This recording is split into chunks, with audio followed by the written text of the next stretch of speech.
función fundamental del aparato respiratorio consiste en el intercambio gaseoso. Para que exista un adecuado intercambio gaseoso tiene que haber obviamente un adecuado funcionamiento del aparato respiratorio en la parte que corresponde a la ventilación. Lo más importante es la cantidad de aire que llega a los alvéolos, por eso es la ventilación alveolar lo más importante. Tiene que haber un pasaje de sangre a través del capilar pulmonar, la perfusión capilar. Tiene que haber una difusión entre el alvéolo y el capilar, un proceso de difusión alvéolo-capilar de los gases para que suceda un adecuado intercambio gaseoso.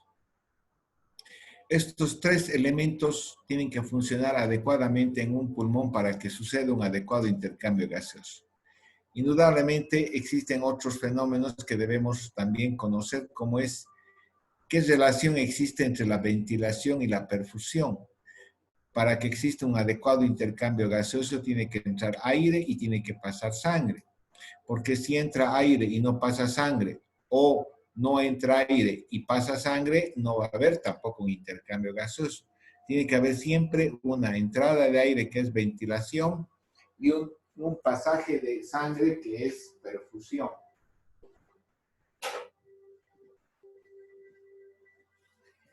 Y obviamente tiene que al final haber un sistema de transporte de oxígeno hacia los tejidos, porque el final del camino de la función respiratoria, de la función cardíaca, es nada más y nada menos que la perfusión de los tejidos. Es hacer que los tejidos reciban un adecuado aporte de oxígeno para un adecuado funcionamiento de las células y de todos los órganos.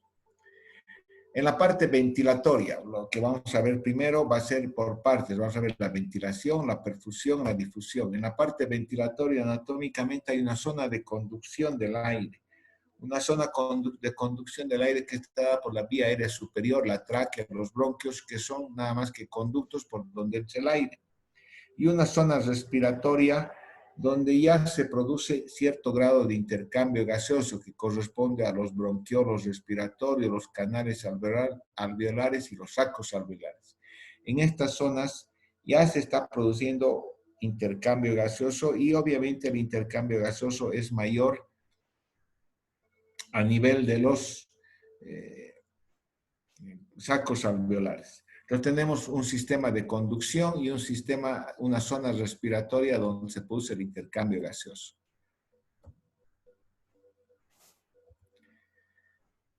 La ventilación es la entrada y salida del aire a través de la tráquea y los bronquios hasta llegar a los alvéolos.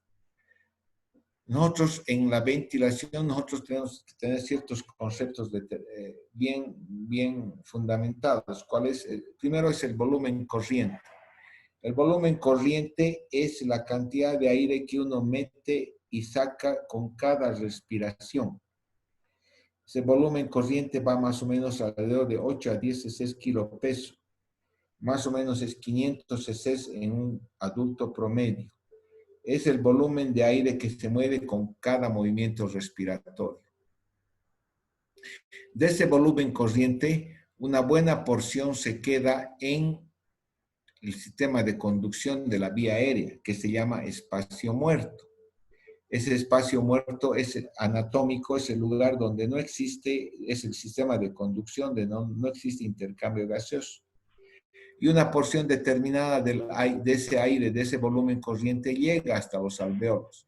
Y eso se llama volumen alveolar. El volumen minuto no es nada más que multiplicar el volumen corriente por la frecuencia respiratoria.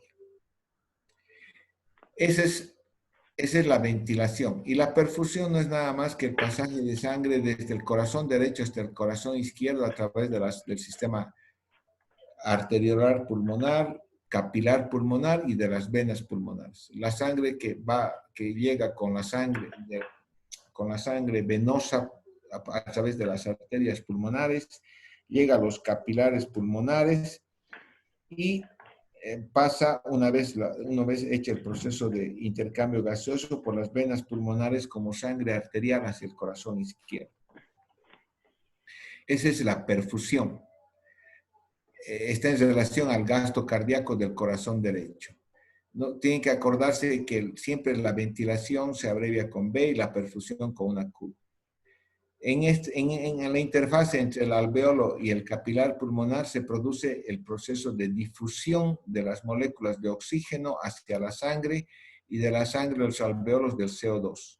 Este proceso de difusión de estas moléculas gaseosas a través de la membrana alveolo capilar es también importante y vamos a conocer porque las patologías pulmonares se pueden dar a nivel de las vías aéreas, de la ventilación, a nivel de la perfusión o a nivel del proceso de difusión alveolo capilar. Entonces, la ventilación alveolar, que es el volumen de aire que llega a los alveolos. El espacio muerto más o menos equivale a 150 cc. Si ustedes suman estos dos valores, tenemos con que eso es el volumen corriente. El volumen corriente más o menos es 500. Entonces, el volumen alveolar yo calculo como el volumen corriente menos el volumen del espacio muerto multiplicado por la frecuencia respiratoria. Y el volumen minuto es el volumen corriente por la frecuencia respiratoria. Nosotros tomamos en cuenta la ventilación alveolar como el volumen de aire que entra y sale de los alveolos y el que interviene en el intercambio gaseoso. Para que suceda esta entrada de volumen de aire a través de este volumen de aire y llegue un volumen determinado a los alveolos, tiene que moverse el aire. Para que se mueva el aire tiene que haber un trabajo determinado y eso se llama la mecánica ventilatoria. La mecánica ventilatoria es el trabajo que se realiza para introducir el aire, incluso para sacar el aire, que en condiciones patológicas también necesita un trabajo determinado. Pero sobre todo necesitamos hacer un trabajo para introducir el aire. Porque cuando nosotros abrimos todo cuerpo se mueve por diferencias de presiones. Todo cuerpo se mueve por generar un trabajo. No hay un cuerpo que se mueva por sí solo. Tiene que generarse una presión, un trabajo para que exista un movimiento. Y el movimiento del aire no sale de esa regla.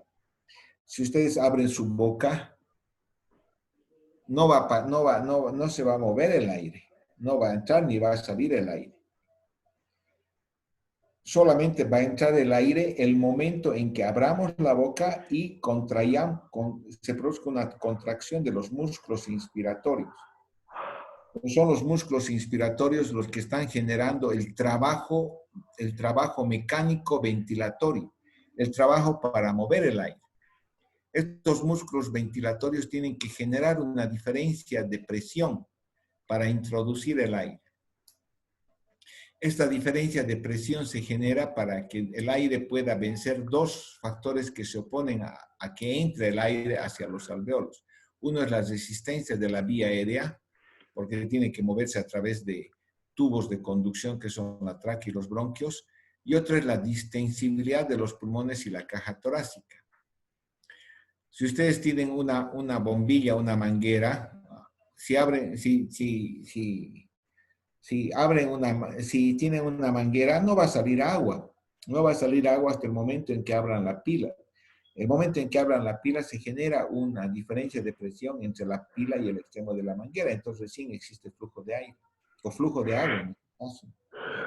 En el caso de la vía respiratoria, aunque abramos la boca, no entra aire. Solamente va a entrar aire en el momento en que se contraigan los músculos respiratorios y se genere una diferencia de presión. Se genera una presión negativa a nivel de la caja torácica por la expansibilidad de la caja torácica y esto mete aire.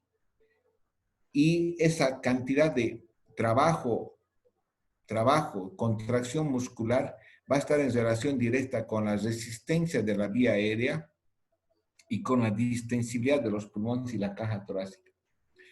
La distensibilidad de los pulmones y de la caja torácica es la capacidad de esos órganos de estirarse bajo el esfuerzo muscular. Distensibilidad equivale más o menos a elasticidad.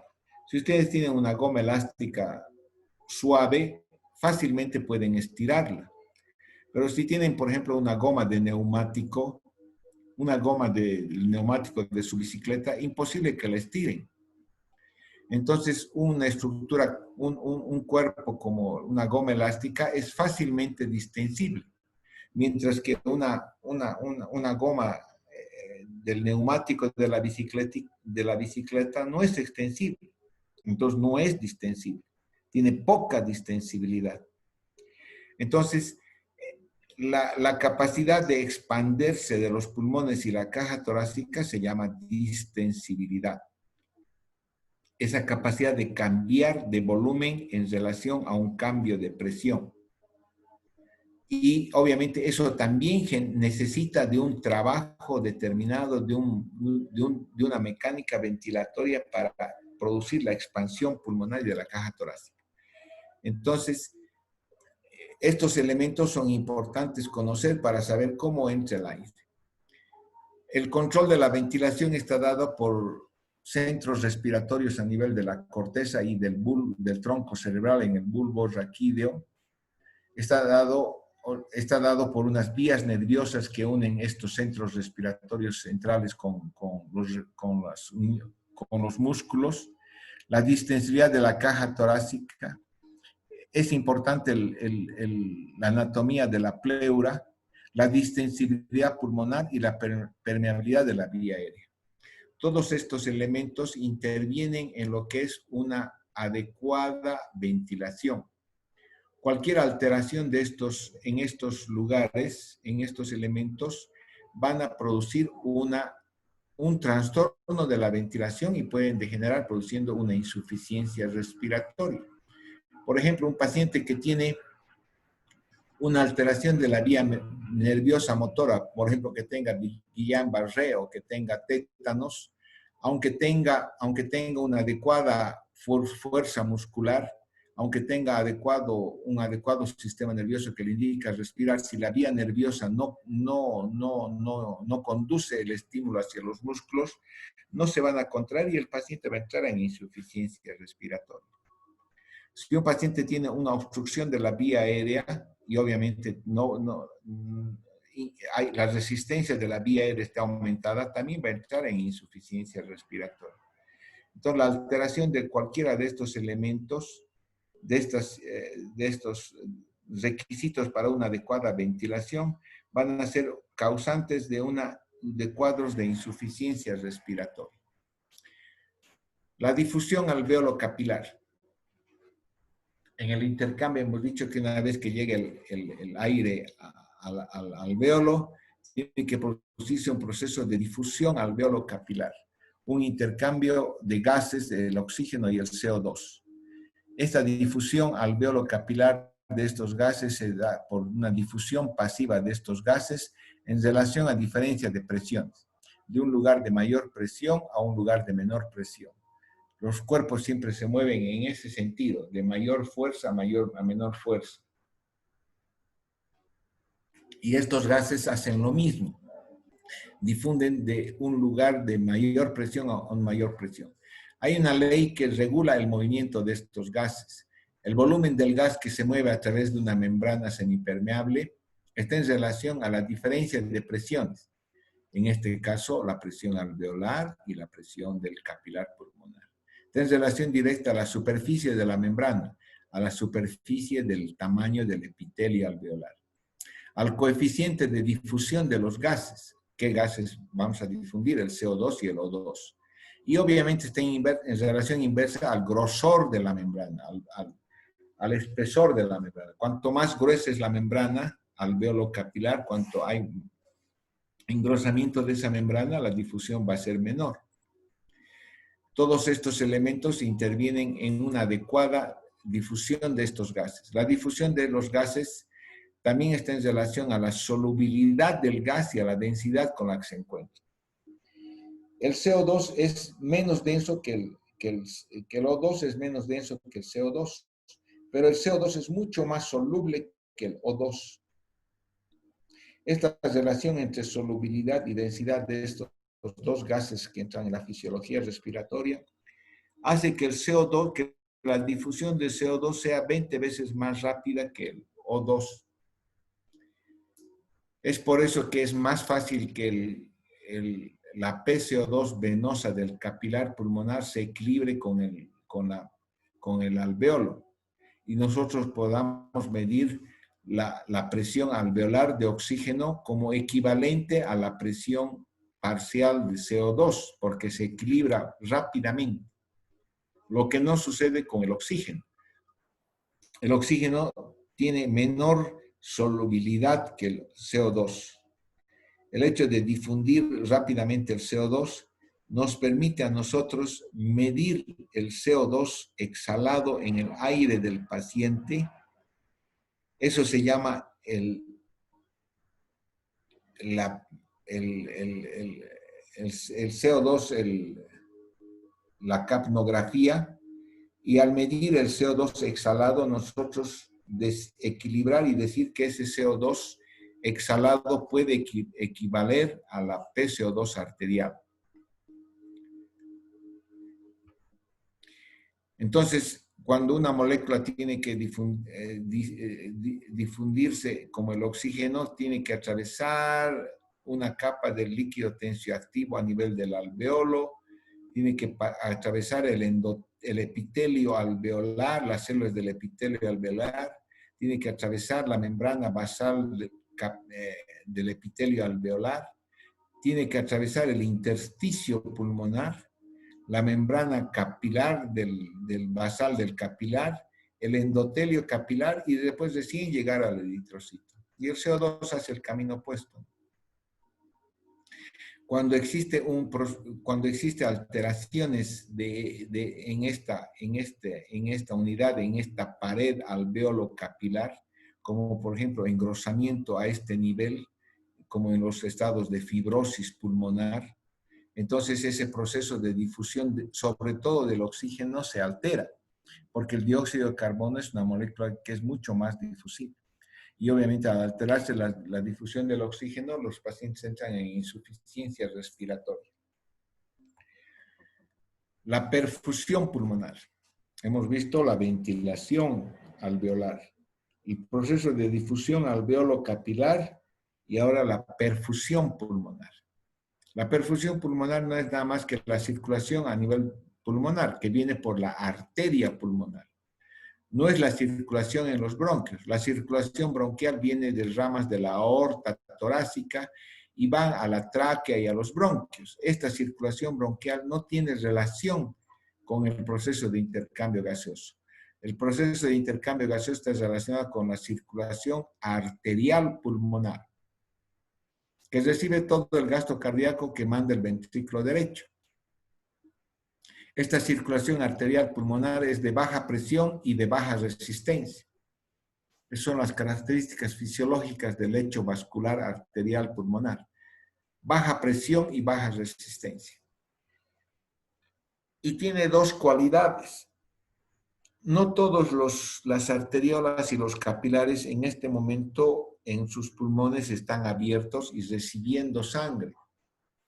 Muchos capilares están cerrados y no reciben sangre, porque no se necesita, porque estamos en reposo, porque el metabolismo está en su parte, no estamos en un estado de hipermetabolismo.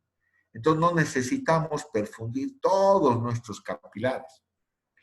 Pero si llega el momento en que existe una situación de estrés o una situación de ejercicio extremo, entonces la circulación arterial pulmonar puede distenderse y puede reclutar capilares. Reclutar capilares significa que puede abrir capilares que normalmente en situación de reposo están cerrados. Entonces, este hecho de reclutamiento y de distensión de los capilares, inicialmente en situaciones de estrés o de ejercicio, no aumenta la presión ni la resistencia y se mantienen con una baja presión y baja resistencia. Y el individuo puede tolerar hacer un ejercicio. Pero obviamente si sobrepasamos esta capacidad, entonces las enfermedades pulmonares van a empezar a subir la presión y la resistencia arterial pulmonar. Otro fenómeno interesante del lecho arteriolar pulmonar es la vasoconstricción arteriolar pulmonar hipóxica. Esta vasoconstricción arteriolar pulmonar hipóxica se refiere a que cuando a un alveolo no le está llegando aire, por algún motivo un alveolo no está siendo ventilado adecuadamente, entonces este fenómeno de vasoconstricción arterial pulmonar es un fenómeno compensatorio que desvía la sangre de ese alveolo mal ventilado hacia lugares mejor ventilados. Y toda vez que la presión alveolar de oxígeno es menos de 70 milímetros de mercurio, la arteriola que irriga ese alveolo presenta una vasoconstricción para desviar la sangre de ese alveolo mal ventilado a otros alveolos mejor ventilados y para que mejore el intercambio gaseoso. Porque si se mantiene una perfusión a un alveolo mal ventilado, entonces va a haber, ese alveolo mal ventilado no va a oxigenar adecuadamente y la sangre venosa mal oxigenada va a pasar al lado izquierdo. Entonces, este hecho de vasoconstricción arteriolar pulmonar hipóxica es un mecanismo de defensa para mejorar el intercambio de gaseoso hacia zonas mejor ventiladas con mejor PO2, mejor presión alveolar de oxígeno. Y obviamente evitar que se produzca, que circule sangre por alveolos mal ventilados. Las variables de la perfusión son la función del ventrículo derecho, el retorno venoso hacia el corazón derecho, la resistencia arteriolar pulmonar, la integridad del capilar y la magnitud del shunt arteriovenoso.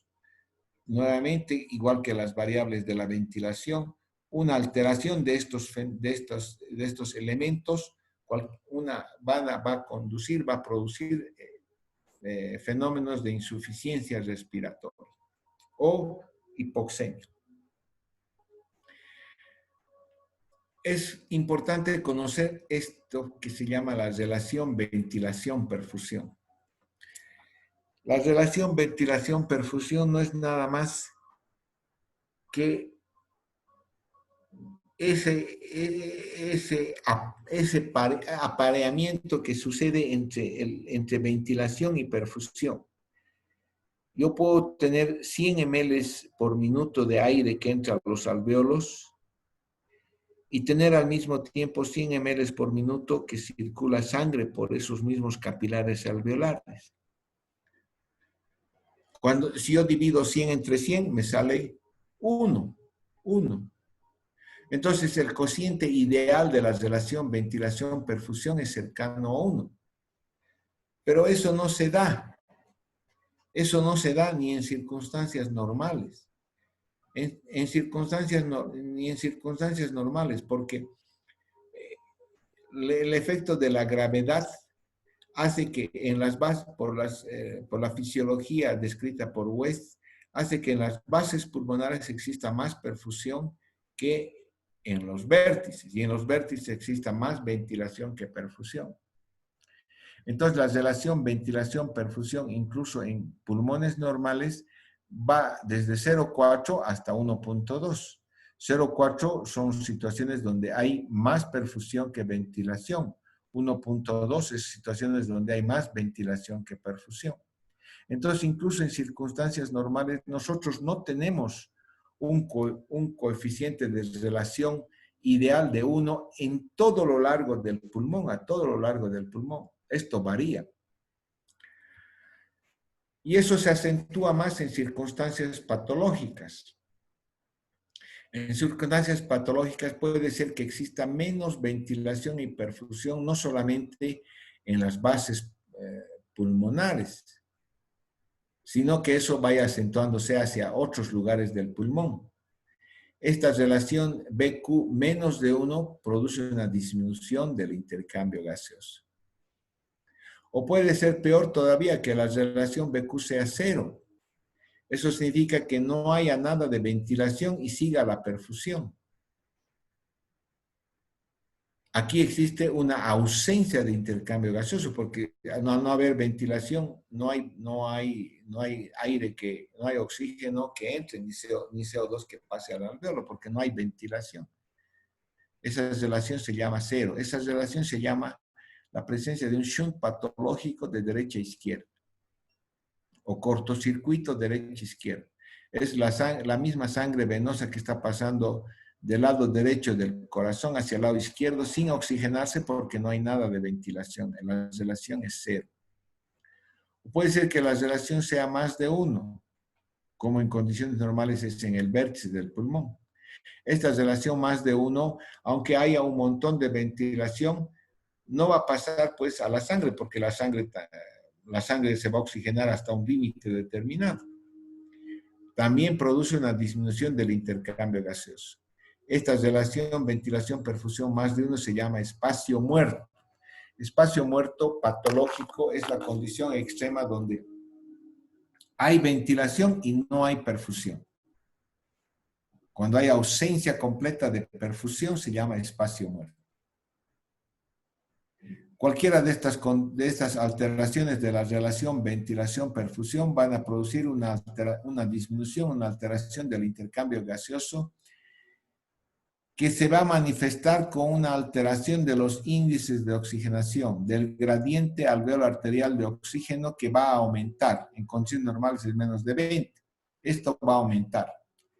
Si yo tengo una relación BQ menos de 1 y el paciente está recibiendo oxígeno, es posible que no tenga hipoxemia, porque es posible que esta alteración de la relación ventilación-perfusión esté localizado en un determinado lugar del pulmón, en la mitad del pulmón derecho.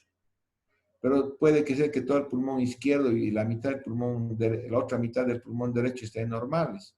Y con la oxigenación sea suficiente para mantener una adecuada oxigenación. O sea, puede ser que no tenga hipoxemia. Pero si yo calculo los índices de oxigenación que hemos aprendido el día viernes, vamos a determinar que el gradiente alveolo arterial va a estar aumentado. Cuando existen estas alteraciones de la relación ventilación-perfusión, siempre los índices de oxigenación están alterados. El gradiente aumentado y la PAFI, la relación disminuida. Esto es lo que sucede, por ejemplo, en un cortocircuito. En un cortocircuito yo no tengo, estos son los alveolos, estos son las venas, esta es la unidad de alveolo capilar, esta es la sangre oxigenada que sale por las venas pulmonares, estas son las arterias pulmonares. En este caso, este alveolo está entrando aire, está pasando sangre venosa y se oxigena y pasa como sangre roja oxigenada. Para este alveolo no sucede eso. Este alveolo está ocupado por exudado, por pus, por secreciones, por edema, o se ha colapsado completamente este alveolo. Entonces no llega nada de ventilación, pero la sangre sigue circulando, a pesar de que se haya podido producir una vasoconstricción arteriolar pulmonar. La sangre sigue circulando. Entonces la sangre no se oxigena aquí. No se oxigena y se mezcla con esta sangre oxigenada y la PO2 disminuye y se produce hipoxemia. Eso se llama cortocircuito. O en este caso existe una disminución de la relación. Existe una broncoconstricción, existe un aumento de la resistencia. O sea, existe una ventilación disminuida, pero no ausente. No ausente. Esto se llama relación BQ menos de 1. Aquí el intercambio gaseoso es deficiente. Aquí existe adecuado, pero esta es la sumatoria de estos dos, hace que se produce hipoxemia. Aquí es lo que corresponde al espacio muerto. Aquí, por ejemplo, yo tengo una unidad normal que oxigena bien y otra unidad donde obviamente se ha producido una obstrucción, como el tromboembolismo pulmonar. En el tromboembolismo pulmonar se obstruye una arteriola, una arteria pulmonar y no hay flujo de sangre a estos alvéolos. Obviamente esta sangre venosa por la arteria pulmonar no pasa aquí, sino solamente pasa por las unidades oxigenadas. Y la hipoxemia es menor que en estas dos circunstancias. O cuando existe estados de hipovolemia o estados de shock importantes. En estados de hipovolemia o estados de shock importantes, la perfusión disminuye tanto que obviamente mantiene el intercambio gaseoso y no se produce hipoxemia. Estos son estados de relación ventilación-perfusión mayor de 1, mayor de 1. Hay ventilación y hay ausencia de perfusión o una disminución de la perfusión. Normal, relación normal, obstrucción, aquí no se produce intercambio gaseoso, se llama relación BQ0 shunt, derecho, izquierdo. Los shunts, el shunt pues, es una sangre que va del lado derecho al izquierdo sin haber sido oxigenada. Puede ser anatómico, como en el caso de las venas de Tevesio. Las venas de la circulación de la aurícula, del corazón, van directamente a la aurícula izquierda. La circulación coronaria de las venas de Tevesio drena directamente en la aurícula izquierda. O sea, es una sangre que no se oxigena. Fisiológico, cuando se desplaza por sectores no ventilados, como hemos visto las bases pulmonares. Este shunt anatómico equivale más o menos al 5% del gasto cardíaco.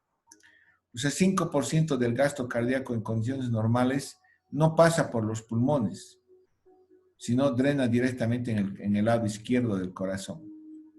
O patológico, puede haber un shunt patológico que es por enfermedad, que son alvéolos no ventilados, pero con perfusión conservada.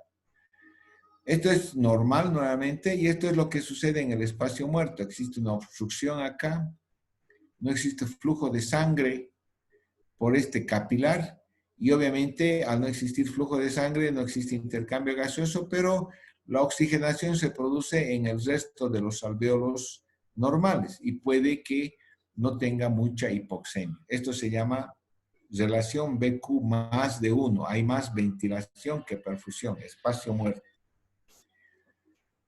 ¿Quién controla la ventilación? ¿Quién hace que yo tenga que respirar 14 veces por minuto, 20 veces? Es el metabolismo celular. Fisiológicamente es el metabolismo celular.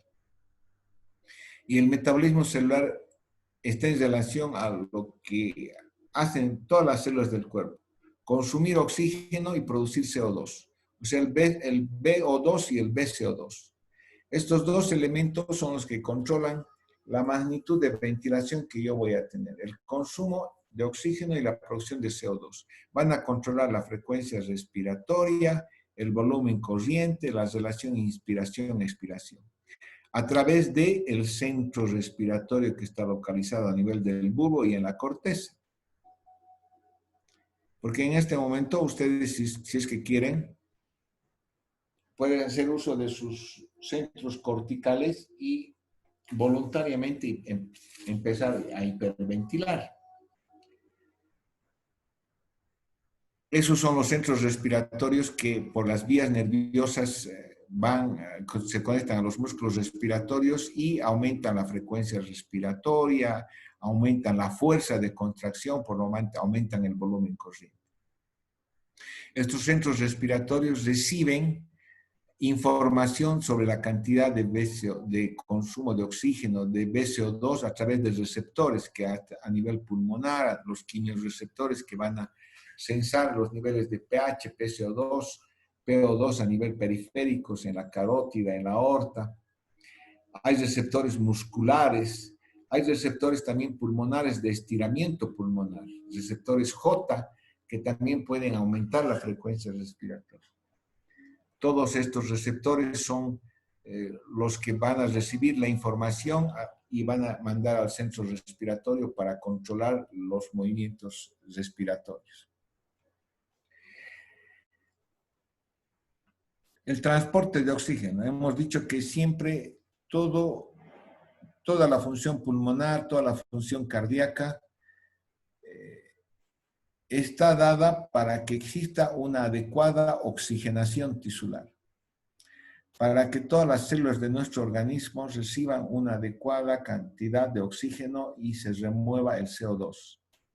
Si sucede eso, las células de nuestro organismo funcionan bien, nuestros órganos funcionan bien y la vida continúa.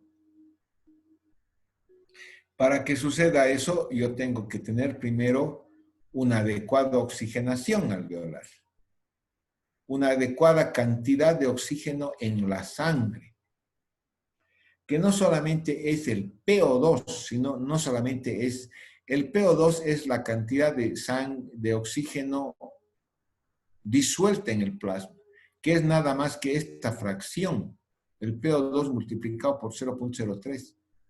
O sea, la cantidad de oxígeno disuelta en el plasma es ínfima. La mayor cantidad de oxígeno es transportada en la hemoglobina. Entonces, este contenido arterial de oxígeno, que se llama CaO2, está dada por esta fórmula, donde la hemoglobina, la saturación del oxígeno de la hemoglobina y esta constante son los factores más importantes para el transporte de oxígeno. La sumatoria de todo esto hace que yo tenga más o menos 20 volúmenes por cada 100 ml de sangre, pero 19,90 y tantos están unidos a la hemoglobina. Entonces, la PO2 en realidad es ínfima y obviamente es más importante conocer la saturación de la hemoglobina, la saturación de oxígeno, porque la saturación de oxígeno me va a informar con más certeza la cantidad de moléculas de hemoglobina que están transportando oxígeno, que es la mayor porcentaje. Indudablemente, este volumen de oxígeno de 20 volúmenes por ciento está en 100 ml de sangre.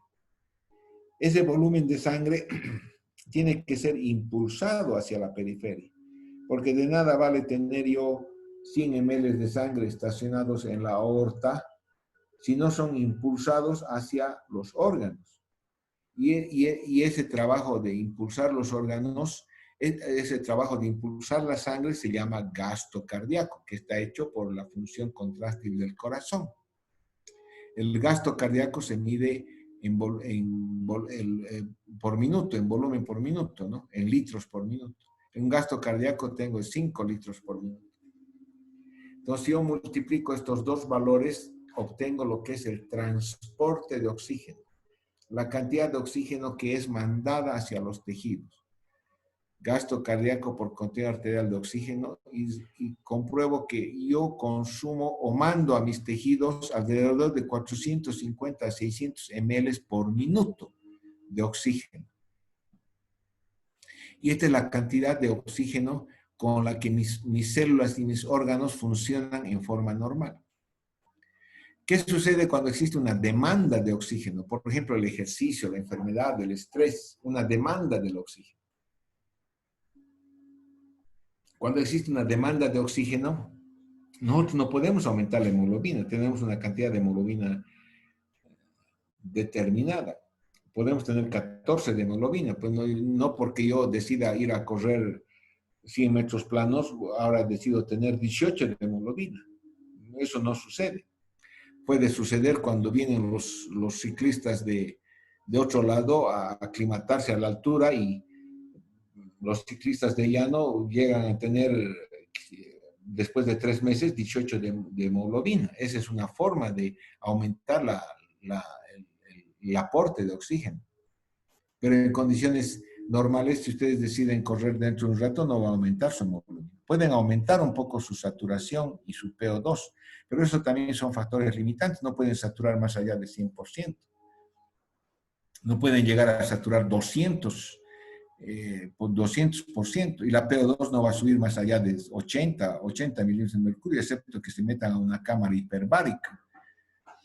Entonces, estos factores no van a cambiar mucho con el ejercicio. Lo que cambia es el gasto cardíaco. O sea, obviamente estos 5 litros por minuto con el ejercicio yo puedo tener hasta 30, 20, 25, 30 litros por minuto.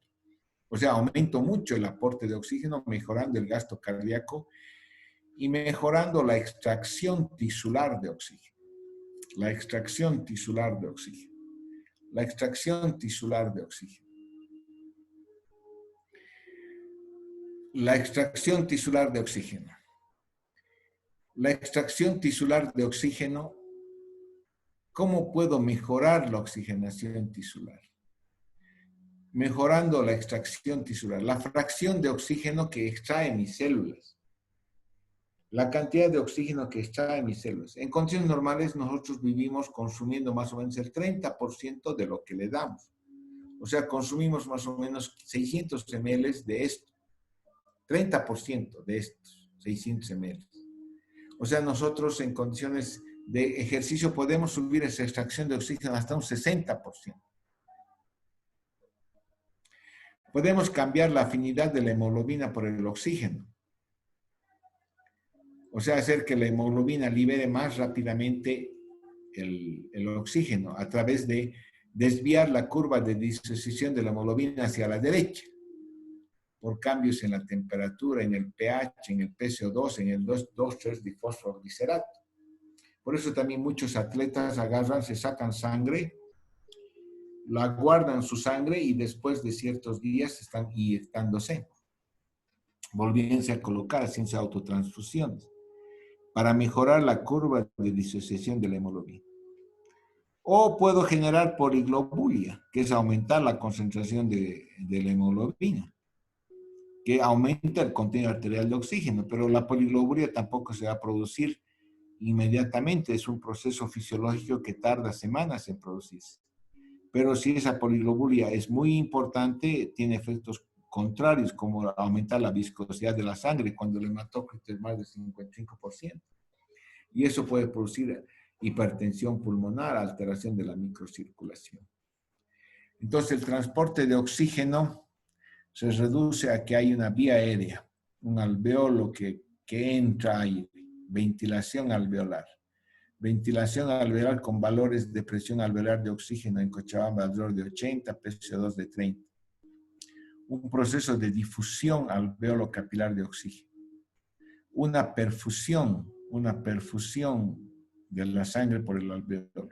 Las venas pulmonares que tienen sangre arterial, sangre oxigenada con PO2 de 70 y PCO2 de 30.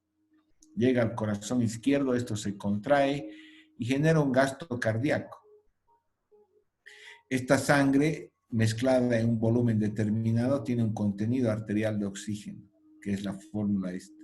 Si yo multiplico estos dos, es la cantidad de transporte de oxígeno que estoy dando a todos los órganos, todos los capilares sistémicos. Aquí se produce el consumo de oxígeno y la producción de CO2. Para que se consuma de oxígeno, tiene que sacar el oxígeno a las células. Es la extracción tisular de oxígeno. Esa extracción tisular de oxígeno equivale a dividir estos dos factores y obviamente una vez que se extrae el oxígeno, esta PO2, este oxígeno es consumido y vuelve con una presión venosa de oxígeno de 40 y presión de dióxido de carbono de 45. Eso se llama la fisiología respiratoria. ¿Siguen ahí? Hola. Sí, doctor. Sí, doc. Ah, yo pensé que están muertos. Insuficiencia respiratoria. Obviamente esa es la fisiología respiratoria. El pulmón se usa como ya han visto para el intercambio gaseoso. Cualquier patología pulmonar, cualquier patología de la ventilación, de la perfusión, alteración, se va a manifestar como insuficiencia respiratoria. Una insuficiencia respiratoria que en su situación más grave se llama distrés respiratorio agudo. Entonces, el pulmón asegura un adecuado intercambio gaseoso. a través de la función adecuada de estos mecanismos que ya han visto. La insuficiencia respiratoria no es una enfermedad, es un síndrome, es lo mismo que la insuficiencia cardíaca. La insuficiencia cardíaca es la falla del órgano, del corazón, que puede estar producido por infarto de miocardio, enfermedad de Chagas, neuropatías, cualquier cosa. La insuficiencia respiratoria también es un trastorno funcional del aparato respiratorio de múltiples causas. Puedo yo tener un coronavirus y tener insuficiencia respiratoria. Puedo tener asma y tener insuficiencia respiratoria. Puedo tener EPOC y tener insuficiencia respiratoria. Puedo tener una alteración de la pleura como un neumotórax y tener insuficiencia respiratoria. O sea, la insuficiencia respiratoria es un síndrome que tiene signos y síntomas determinados por la enfermedad que van a causar la insuficiencia respiratoria. Sin embargo, esta insuficiencia respiratoria tiene síntomas propios de ella y que son comunes a todas las enfermedades. Una neumonía que va a producir hipoxemia se va a manifestar, va a producir signos de la hipoxemia. Y esos signos van a ser los mismos que si tengo un derrame pleural que está produciendo hipoxemia. Entonces, para eso está la gasometría arterial, que numéricamente dice claramente que en Cochabamba a esta altura y con esta presión barométrica, yo hablo de insuficiencia respiratoria cuando la PO2 empieza a ser menos de 50 milímetros de mercurio con saturación menos del 90%, y esto se denomina hipoxemia, o cuando la PCO2 es más de 50, y eso se llama acidosis respiratoria con hipercapnia.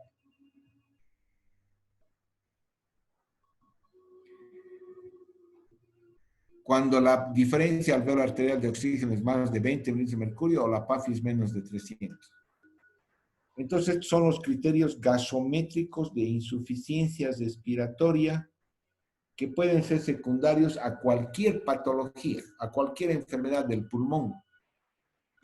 Incluso yo puedo tener un estado de un paciente que tiene, como hace rato les decía, un síndrome de Guillain-Barré o un tétanos o un botulismo, o sea, no tener enfermedad del pulmón, sino tener una enfermedad del sistema de conducción nervioso que conduce los estímulos de los centros nerviosos del bulbo hacia los músculos, a las uniones neuromusculares, y al tener una alteración de ese sistema de conducción nervioso, tener una hipoventilación caracterizada por PCO2 elevada e incluso puede bajar la PO2 y tener insuficiencia respiratoria sin tener una alteración del pulmón. Entonces, la hipoxemia puede deberse a un desequilibrio de la relación ventilación-perfusión. Habitualmente en este caso se asocia con hipercapnia. Puede deberse a un cortocircuito intrapulmonar derecha-izquierda. En este caso puede que no tenga hipercapnia, puede que tenga hipocapnia, dependiendo la magnitud de la enfermedad y dependiendo del estadio en que se encuentra. Puede estar asociado con hipoventilación alveolar, disminución de la ventilación. En este caso también está asociado con hipercapnia. La hipoxemia puede ser secundaria a limitación de la difusión alveolo-capilar o aumento del espacio muerto. Todos estos trastornos fisiopatológicos de hipoxemia se manifiestan en diversas enfermedades pulmonares. Esto ya han visto ustedes hace rato. La hipoxemia cuando hay desequilibrio de la relación, cuando la relación ventilación es menos de 1, cuando hay más perfusión que ventilación. Entonces vamos a tener hipoxemia con hipercapnia. Fisiológicamente el volumen minuto pulmonar va a estar normal o disminuido. Sin embargo, los índices de oxigenación van a estar alterados, el gradiente aumentado y la relación PAFI disminuida. Al haber un poco de ventilación, aquí la relación es menos de 1, no es 0. Al haber un poco de ventilación, Entonces, si yo le doy oxígeno a esa persona, entonces se corrige, esta hipoxemia se corrige con el oxígeno. O sea, puede que yo no tenga hipoxemia y solamente detecte este desequilibrio de la relación encontrando un gradiente mayor a 20 o una PAFI menos de 300. Porque la hipoxemia se está corrigiendo con la administración externa de oxígeno. Ejemplos claros de esto son el EPOC, el asma y la neumonía. Un paciente con neumonía puede que inicialmente venga al hospital con hipoxemia, le dan oxígeno y se tranquiliza. Su neumonía está localizada en la base pulmonar derecha, pero el resto de su pulmón puede que esté normal. Entonces, el paciente deja de tener hipoxemia. Pero si yo controlo los índices de oxigenación, es probable que constate que estos índices están alterados y están elevados. Eso se llama desequilibrio de la relación ventilación-perfusión. El cortocircuito intrapulmonar, derecha-izquierda, el cortocircuito intrapulmonar, derecha-izquierda. O shunt, cuando la relación ventilación-perfusión es igual a 0. Eso significa que no hay ventilación. Eso se manifiesta con hipoxemia. La hipoxemia solamente induce a que el individuo empiece a hiperventilar y la PCO2 puede estar baja, puede estar normal o puede estar incluso elevada en conciencia de agotamiento del individuo. Hay aumento del volumen minuto. Es lo que vemos a los pacientes inicialmente cuando están con insuficiencia respiratoria, empiezan a hiperventilar. Empiezan a hiperventilar y es que el PCO2 puede ser normal, puede estar baja. Sin embargo, si yo calculo los índices de oxigenación, también se mantienen alterados, están alterados, una gradiente mayor de 20 y una PAFI menos de 300. Esto me está detectando que existe una alteración a nivel pulmonar que puede ser un shunt. Como no hay ventilación, como no entra aire a esos alvéolos, entonces esto no se corrige con la administración ni con oxígeno al 100%. No se corrige o se corrige muy poco. Y obviamente requiere presiones positivas al final de la expiración, requiere asistencia ventilatoria mecánica para corregirse. Ejemplo de esto es el edema pulmonar, el distrés respiratorio, las neumonías severas. Ya, se acabó su clase, nos vemos mañana. ¿Están de acuerdo? Gracias, doctor. No. Mañana Sí, estoy de gracias. turno, no hay. El miércoles, porque el internet en el hospital es completamente malo. Voy a estar ahí, nos va a estar cortando a cada rato.